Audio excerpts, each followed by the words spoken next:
আমার সাথে যদি বসতে চায় তাহলে আমি বসতে রাজি। তারা যদি এখনও আসতে চায়, কথা বলতে চায়, আমি তাদের সাথে কথা বলতে চাই, তাদের কথা শুনতে চাই, তাদের দাবির কী কী বাকি আছে আমি এটা শুনতে চাই, এবং যেটা আমাদের সাধ্যমতো সেটা আমি পূরণ করতে চাই।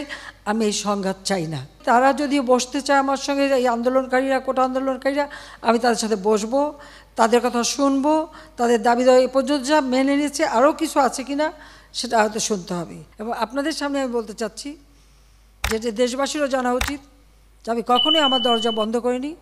গণভবনের দরজা খোলা। যখনই এই আন্দোলনকারীরা কথা বলতে চায়, আলোচনা করে সমাধান করতে চায়, আমি তাদের সাথে নিজেই বসতে রাজি।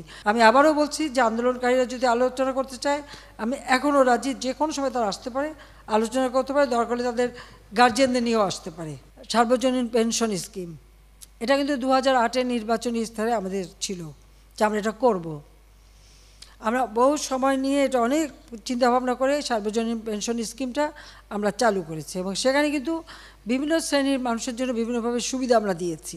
যে বিশ্ববিদ্যালয়, স্বায়ত্তশাসিত প্রতিষ্ঠান এবং প্রজাতন্ত্রের সকল বেতনভোগী কর্মচারীদের ক্ষেত্রে সার্বজনীন পেনশন ব্যবস্থায় অংশগ্রহণের বাধ্যবাধকতা বাতিল করে দিয়েছি, একবারে বাতিল করে দিয়েছি।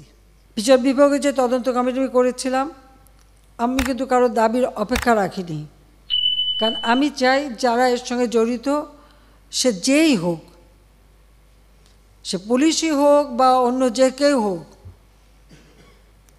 যারা অস্ত্রধারী, যারা এই ধরনের ঘটনা ঘটায়, তাদের সকলেরই তদন্ত হোক, বিচার হোক। এবং এই যে সমস্ত জিনিস জ্বালাও পোড়াও সবগুলি, শুধু ঢাকা না, যে কয়টা জায়গায় এই ধরনের ধ্বংসাত্মক কার্যকলাপ হয়েছে সেগুলি যেন তদন্ত করে যথাযথ বিচার হবে।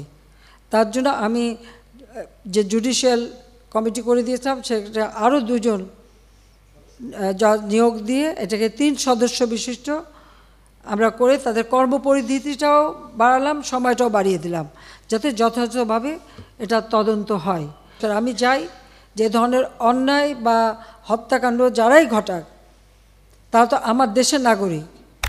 সে পুলিশ হোক, একটা শিশু হোক, একটা মানুষ হোক, সে সন্ত্রাসী হোক, ডাকাত হোক বা ছাত্র হোক, যাই হোক, এ দেশের নাগরিক।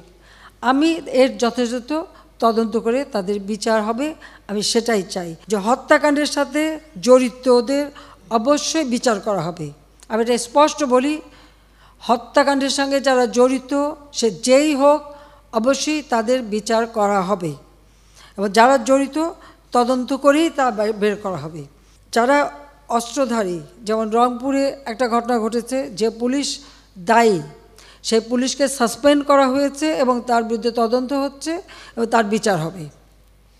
ইতিমধ্যে কিন্তু সেই পুলিশ, রংপুরের যে হত্যাকাণ্ডটা, তার আমরা সাসপেন্ড করে দিয়েছি, তাকে কিন্তু সাসপেন্ড করা হয়েছে।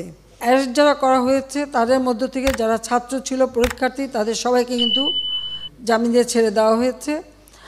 আর সাথে সাথে আমি এটাও নির্দেশ দিয়েছি যে এর ভিতরে যারা নিরীহ আছে তাদের সবাইকে, এবং ছাত্র যারা একেবারে খুনের সাথে জড়িত না বা এই সমস্ত ধ্বংসাত্মক কাজের সাথে জড়িত না, তাদেরকে মুক্তি দেওয়া শুরু করবে, এবং সেটা শুরু হয়ে যাচ্ছে।